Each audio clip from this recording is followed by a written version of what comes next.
First, you go buy seeds from a Walmart, Target, or a place that you can get some seeds.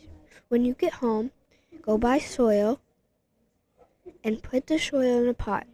Add water and then put the seed into the pot.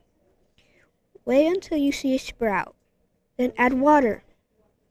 When it gets bigger, add more water. When it gets dry, add water. How do you know it's dry, you ask? If you put your finger in the water and it feels dry, add more water.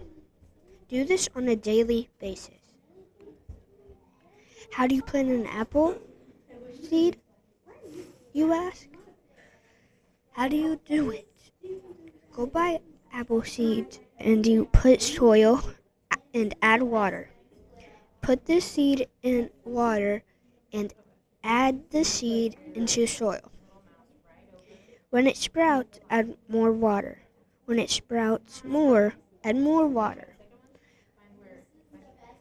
Do it on a daily basis. If it's too big for the pot, then build a garden bed and put the apple tree in the garden bed. The apple tree should make apples, so you can repeat the process.